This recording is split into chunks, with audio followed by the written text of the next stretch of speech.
प्रकार के मीटर हम उसको बांटते हैं। कितने प्रकार का होता है? 3 प्रकार का होता है ना। कोई 3 प्रकार बताओ, कौन लड़का बताएगा?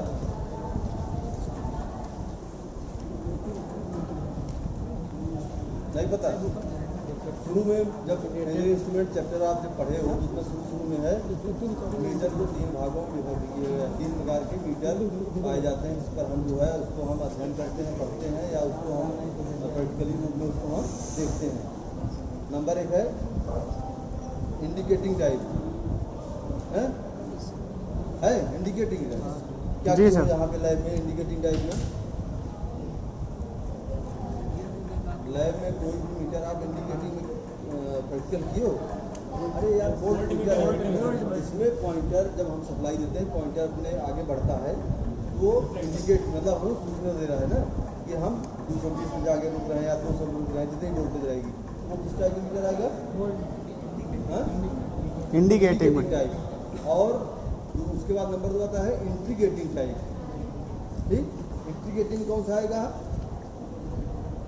इंट्रीगेटिंग में आएगा आपको जैसे एनर्जी मीटर है घर में, ठीक है, वो एक रिकॉर्ड में बना रहेगा इंट्रीगेटिंग टाइप में कि हमारा जो है वो इतना यूनिट चल रहा है, क्रमशः वो बढ़ता रहेगा, जितना पीछे रहेगा वो सब रिकॉर्ड होता जाएगा।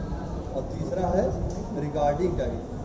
रिकॉर्डिंग टाइप यहाँ पे फिलहाल नहीं है, वो ट्रांसमिशन से वीडियो का है 132 के बीच में, वहाँ पे उस मीटर को देखेंगे आप कितने बजे लाइट आती है वो उसमें तुरंत रिकॉर्ड होता है, फिर कितने बजे जाती है वो उसमें तुरंत दर्ज हो जाता है अपने आप।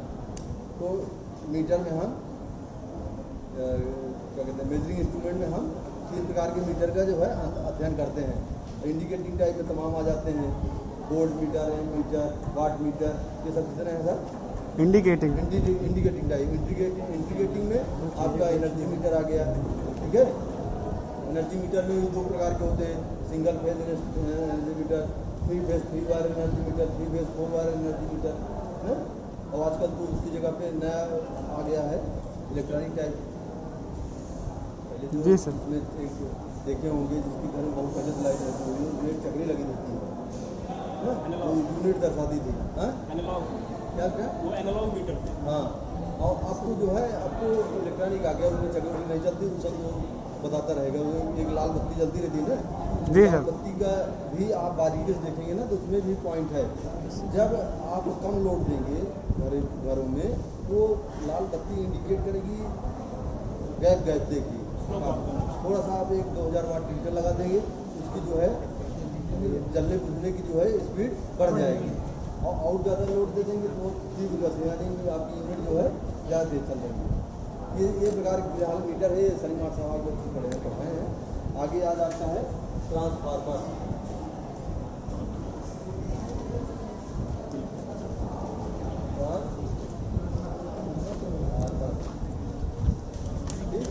आज आप लोग इसके बारे में पढ़ेंगे।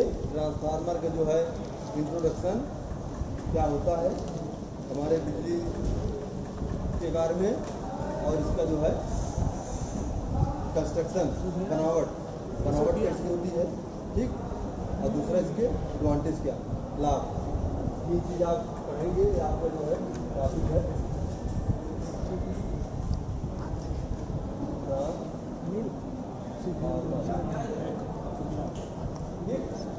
ट्रांसफार्मर।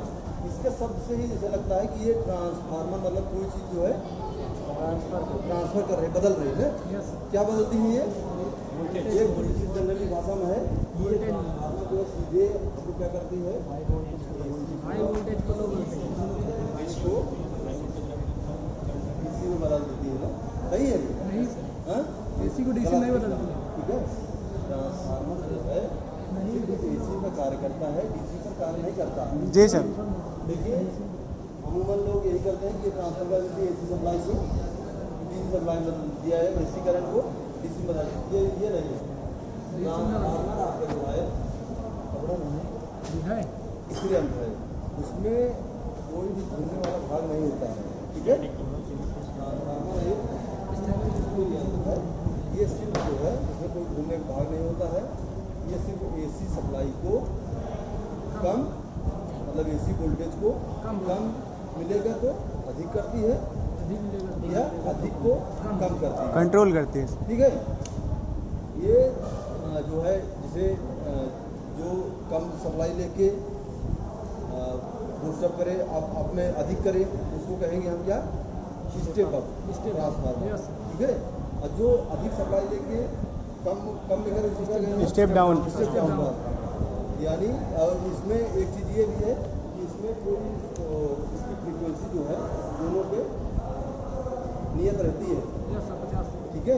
ट्रांसफार्मर जो है फ्रीक्वेंसी सेम रहेगी दोनों की, 50 साइकिल पर हर्ट्ज, ठीक है। तो इसमें इंट्रोडक्शन है कि ट्रांसफार्मर एक स्थिर यंत्र है जो कि एसी वोल्टेज को कम से अधिक या अधिक से कम करता है बिना फ्रीक्वेंसी चेंज किए, ठीक है। इसमें इनपुट इसका जो है और आउटपुट, मतलब वोल्टेज सेम रहेगा, वो क्या कहते हैं, इनपुट में अगर जैसे मान लीजिए हम 230 दे रहे हैं और आउटपुट हमको 440 मिल रहा है, तो वो कहलाएगा हमारा स्टेप अप ट्रांसफार्मर। और अगर हम इनपुट 230 दे रहे हैं और आउटपुट हमको 110 मिल रहा है, तो हमारा स्टेप अप। कितना समझ में आया? जी सर। ये आपका क्या है, इसमें इंट्रोडक्शन रहेगा, ठीक है।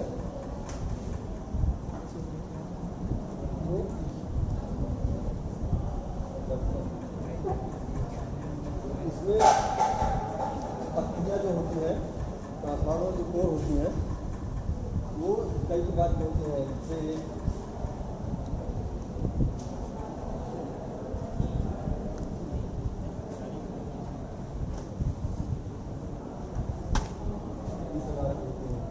जैसे कोर तैयार करते हैं या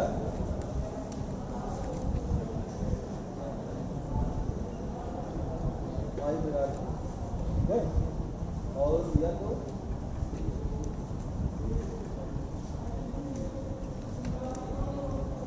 यल प्रकार ना, जी सर। इल का लो, जी जी। ये सब मिला के जो है एक कोर तैयार होता है ना ट्रांसफार्मर।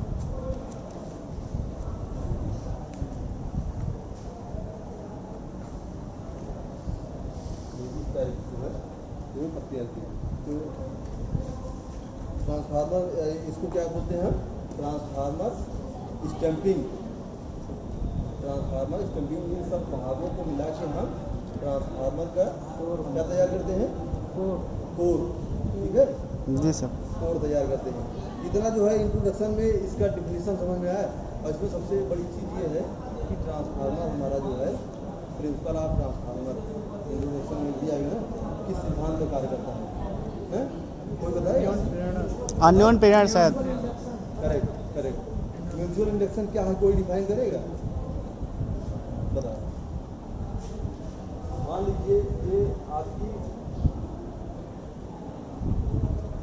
ये दो कॉइल है, ठीक है। ये एक ही कोर पर लपेटी गई, म्यूचुअली इंड्यूस्ड। इसमें क्या है, जो हम प्राइमरी में जब सप्लाई देंगे तो उसी कोर के माध्यम से फ्लक्स उत्पन्न होकर वो म्यूचुअली इंड्यूस्ड ईएमएफ उत्पन्न होगा, जो कि दूसरी सेकेंडरी वाइंडिंग जो लपेटी गई है उसमें भी वो चीज़ उत्पन्न हो जाएगा। तो अगर इसमें हम करंट दे रहे हैं, तो अगर इसमें हम सप्लाई लेंगे आउटपुट, तो हमको यहाँ पे करंट बहती हुई मिलेगी। लेकिन अगर इसमें हम कोई चेंज करते हैं प्राइमरी में, तो वही जो है चेंजिंग सेकेंडरी में भी अपने आप होगा। यही है आपका जो है म्यूचुअल इंडक्शन।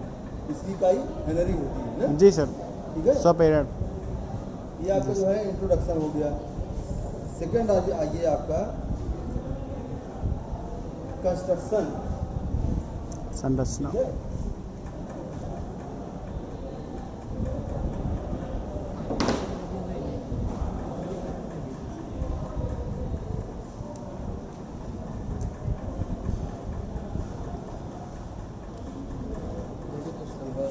क्या बताया जहाँ को इंट्रोडक्शन परिचय कराए थे ट्रांसफार्मर से। ट्रांसफार्मर मतलब एक साधारण से डिफिनीशन है। ट्रांसफार्मर एक स्थिर यंत्र होता है, कोई घूमने वाला भाग नहीं होता, जिसे कम्यूटेटर ब्रश ये सब को नहीं लगा रहता है ना, कोई घूमने वाला भाग नहीं होता। ये जो है सिर्फ एसी वोल्टेज कम या कम से अधिक यही परिवर्तन करता है, लेकिन फ्रिक्वेंसी सेम रहती है, फ्रिक्वेंसी सेम रहती है, ठीक है। और यह जो है फैराडे के उस पर क्या कहते हैं, म्यूचुअल इंडक्शन 100 पीरियड पर भी यहाँ सर कार्य करता है, ठीक है। म्यूचुअल इंडक्शन सी बाई एनर्जी है। म्यूचुअल इंडक्टर से अभी बताया कि इसमें अगर हम सप्लाई देंगे तो वही सप्लाई जो है कोर के माध्यम से इसमें उत्पन्न होगा, क्योंकि कोर सेम रहेगी। उसी कोर पे एक तरफ जो है प्राइमरी लपेटते हैं, अभी हम आगे बताएंगे, एक तरफ सेकेंडरी लपेट देंगे। तो अभी आप क्या आ गया, ट्रेनिंग गड़बड़ होगी बताना। सही है सर, सही है, एकदम सही है। कंस्ट्रक्शन इसमें क्या है, ट्रांसफार्मर जो है इसमें 3 पार्ट मिलकर बने रहते हैं। Number 1 iron core primary winding,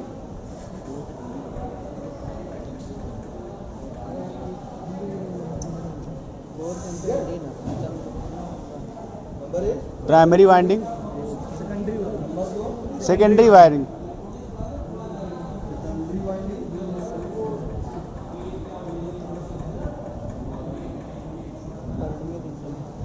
number 3 iron core core. Core अभी हमको बताए थे, इसको क्या बोलते हैं, इनको हाँ सर, ट्रांसफार्मर स्टेम्पिंग, ये चारों पत्तियों को मिला के हम एक कोर बनाते कोर का निर्माण करते हैं ना। जी सर। देखिए यहाँ पर हम बनाते हैं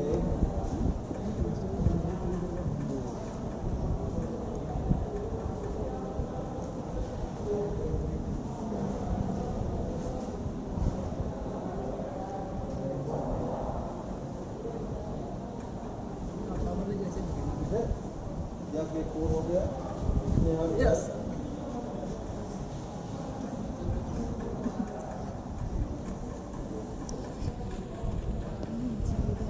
प्राइमरी वाइंडिंग जो है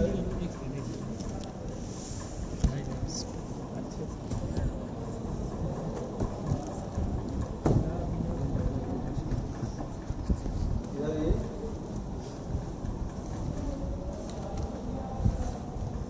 सेकेंडरी वाइंडिंग बना है।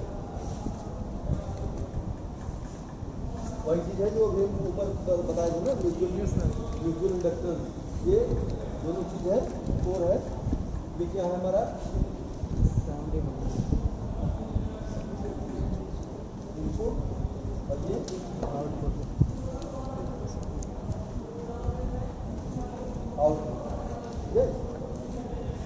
प्राइमरी वाइंडिंग ट्रांसफार्मर कंस्ट्रक्शन में 3 चीज होता है, प्राइमरी वाइंडिंग, कोर और सेकेंडरी वाइंडिंग। प्राइमरी वाइंडिंग में क्या होता है, हम इनको सप्लाई देते हैं, सप्लाई देते हैं हम जैसे सप्लाई देंगे जिससे हमको आवश्यकता रहेगी उस प्रकार से हम उसको सप्लाई देंगे और उससे हम प्राप्त करेंगे, ठीक है। इससे हम प्राप्त करेंगे सेकेंडरी वाइंडिंग, ठीक है। ये डिपेंड आप करती है कम ज़्यादा number of turns per, coil के टर्न पर। जैसे आप लोग इसमें बनाते हो पंखे चलाते हाँ हो, सर, टर्न कॉइल डालते हैं, सबका एक मानक है। हमको जो है कम वोल्टेज चाहिए तो हमको कैसे वाइंडिंग करना है, कितने टर्न डालना है, या हमको अधिक वोल्टेज चाहिए, किधर हमको कम टर्न डालना है, किधर हमको ज़्यादा टर्न डालना है, ठीक है।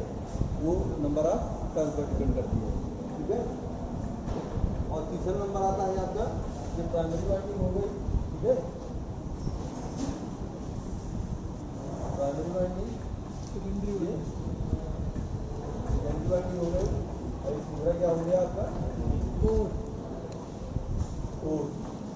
कोर जो है अब ये बताइए 3-4 प्रकार की पत्तियाँ आती हैं, इसको मिला के बनाते हैं। तो आप हाई रेस्क्यू पदार्थ लेते हैं, ठीक है। कोर निर्माण करते समय हम सिलिकॉन आयरन स्टील पत्तियाँ लेते हैं, इसका हाई रेजिस्टेंस होता है, और इसको हम ठोस लोहे में न लाकर हम इसको पत्तियों में लेते हैं। हाँ। पत्तियों में क्यों लेते हैं, पत्तियों में लेते हैं, आप लोग पढ़े होंगे मैग्नेटिक स्ट्रक्चर में जाइए, हाँ हाँ ठीक है, वहाँ पढ़े होंगे आप हिस्टेरिसिस लॉस। हाँ सर, सैथिल लिहानी सर, हाँ? सैथिल लिहानी शायद ठीक है? यही हो। हाँ हाँ हाँ हाँ। लाश, हाँ सर। उसी लाश को हम कम करने के लिए या एडी करंट को कम करने कम करने के हम लिए इसको ठोस लोहे में ना लाकर हम इसको पत्तियों के रूप में। लैमिनेटेड पत्तियों में लाते हैं। लैमिनेशन किससे करते हैं? पत्तियों वार्निश से, वार्निश डालते हैं पत्तियों के ऊपर, वार्निश की परत चढ़ा देते हैं तो लैमिनेट हो जाती है। इसकी पत्तियों की मोटाई ये 0.35 mm से लेके 0.50 तक mm की होती है। ठीक है, इन्हीं पत्तियों को हम आपस में जोड़ के हम कोर निर्माण करते हैं जितनी मोटाई की हमें आवश्यकता होती है। ठीक है, तो इसमें क्या, इससे लाभ क्या होता है? ठोस लोहा लेंगे हम तो कॉइल से हीट होगा, पूरा जो है हमारा पूरा लोहा ही हीट हो जाएगा। और इसमें लैमिनेटेड कोर में क्या रहेगा कि एक पत्ती की गर्मी लैमिनेशन रहेगा ना तो दूसरे पत्ती में नहीं जाएगी। ठीक है, इससे जो है हमारा लॉस खत्म तो नहीं होगा लेकिन थोड़ा कम हो जाएगा। जब कम हो जाएगा तो हमारा जो है ट्रांसफार्मर की एफिशिएंसी बढ़िया काम करेगी, हमारी दक्षता बढ़िया रहेगी, हीट हो जाएगा तो गड़बड़ हो जाएगा है। और इतना समझ में आए? हो गया सर। कोर का निर्माण हम स्टेसिस लॉस को कम करने के लिए इसको लैमिनेटेड पत्तियों के रूप में इसका इस्तेमाल करते हैं, बनाते हैं। तो उस लोहे में इसलिए हम नहीं लाते। कंस्ट्रक्शन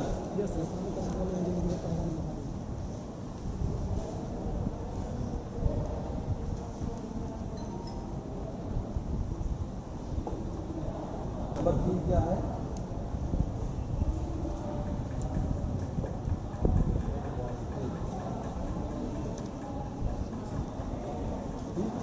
लाभ। ट्रांसफार्मर से हमें क्या लाभ होता है? ठीक है, ट्रांसफार्मर से लाभ में सबसे पहले समझ लीजिए, इसको काम में लाने से हमें बिजली सस्ती पड़ती है। कैसे पड़ती है? जैसे जनरेटिंग स्टेशन में जहाँ पे हम बिजली उत्पादन करते हैं वहाँ पे हम अमूमन 11 किलो वोल्ट जो है हम पैदा करते हैं, इसको हम ट्रांसमिट कर देते हैं। कितने कर देते हैं? बहुत ज़्यादा, 1,32,000 से ज़्यादा, 440 कर देते हैं। उसका करंट हम बहुत वोल्टेज बहुत बढ़ा देते हैं, करंट वो मान कम हो जाता है तो हमारे जो है कॉपर खपत और एल्युमिनियम खपत कम हो जाती है।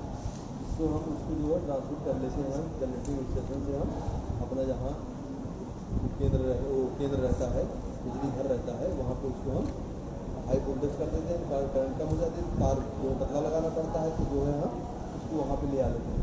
ठीक है, फिर वहाँ से हम डिस्ट्रीब्यूट करेंगे। पहले हम जनरेटिंग स्टेशन क्या किए, ट्रांसमिट किए एग्जाम्पल तौर पर, जैसे मान लीजिए अनपरा में बिजली पैदा हो रही है तो वहाँ से हम उसको जो है ट्रांसफर करके लाए यहाँ पे क्या कहते हैं सुल्तानपुर में 450 kV है स्टेशन। फिर वहाँ से और स्टेप डाउन हो गया, वो आ गया यहाँ पे 220 पे। अपना कोटियम पावर हाउस जो है ये 132 kV था, इसको थोड़ा इम्प्रूव कर दिए, बढ़ा दिए, इसका 220 कर दिए, यहाँ ले आए। ठीक है, यहाँ से फिर हम स्टेप डाउन ही चल रहा है सब। यहाँ से हम ले गए लालगंज, वहाँ कितना हो गया?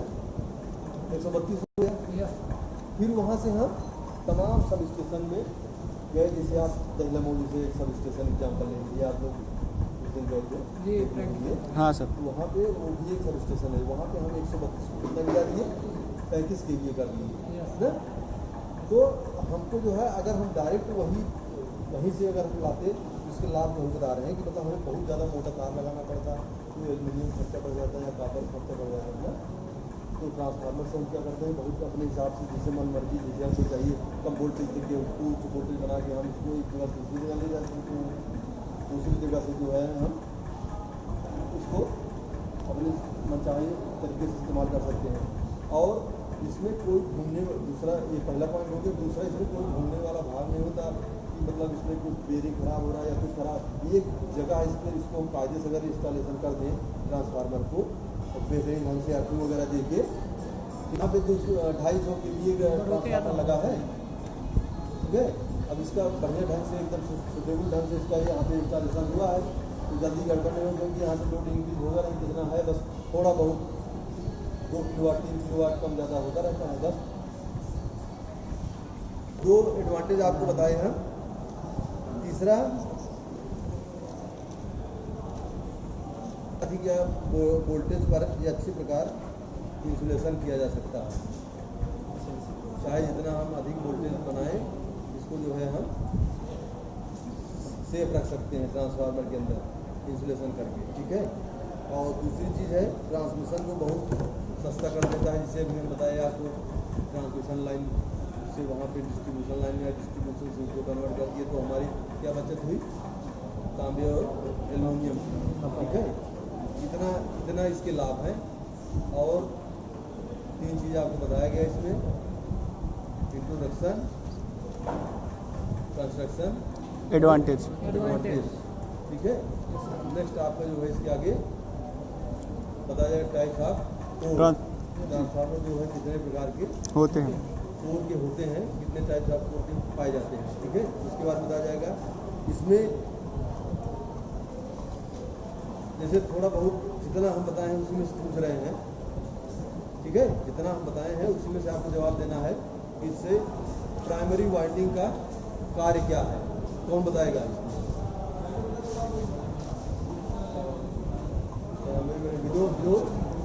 खड़े हो जाओ। इनपुट वाइंडिंग होती है या प्राइमरी वाइंडिंग होती है जिसमें हम सप्लाई देते हैं, ठीक, करेक्ट। सेकेंडरी वाइंडिंग का क्या है? इसमें सर सप्लाई देते हैं, इस पर आउटपुट प्राप्त करते हैं ना जी। और कोर क्या होती है? इसको कोर मतलब तुम बता दो सत्यम, कोर क्या होती है? या कोर को हम जो है लैमिनेटेड क्यों करते हैं? मतलब कि अपने भाव बताओ, जो बता पाओ ना, मतलब किसमें लैमिनेटेड जितना अभी हम बताएं उसी में पूछ रहे हैं ना, इसलिए कि मतलब कि उसमें करंट वगैरह हाँ उसकी जो है कोर लैमिनेटेड इसलिए करते हैं ताकि उसको जो है गर्मी एक दूसरे पत्ती से बाहर न जाएंगे। पत्ती जितना कम पत्ती लैमिनेटेड करके लगाएंगे उसमें, लेकिन एक चीज़ ध्यान रखना चाहिए, कोर का जब हम लैमिनेशन करते हैं उसको जो है चारों तरफ नट बोल्ट से जो इस्तेमाल करते हैं ना, ई आई इसको मिला के इसको मिला देंगे, ये की है ना, ये देखो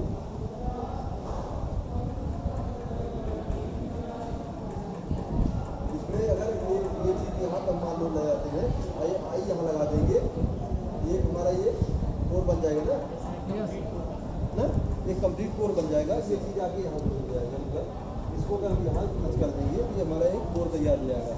इसमें सबसे बड़ी चीज़ ये देखना है कि जो हम इसको नट बोल्ट चॉइस करेंगे उसमें गैप नहीं होना चाहिए। एयर गैप होगा तो क्या हो जाएगा, क्या होगा, रिएक्टेंस बढ़ जाएगा। रिएक्टेंस बढ़ेगा ना सर्किट में ना, क्या होता है रिएक्टेंस का, क्या करता है ये सर्किट के रास्ते, करंट के रास्ते बाधा उत्पन्न करता है ना, इसमें गैप नहीं होना चाहिए, ठीक है। इसका मतलब समझ गए, ठीक है। अब इसमें जो तीनों चीज़ हम बताएगा, इसमें कुछ ना समझ में आया तो पूछ लो, इन तीनों जो रहते, ठीक है। नहीं आना, नहीं तो आगे जो है आपको जो है इसमें ट्रांसफार्मर का कोर के आधार पर टाइप्स ऑफ ट्रांसफार्मर बताया जाएगा कोर के आधार पर, ठीक है, या वोल्टेज के आधार पर, ठीक है।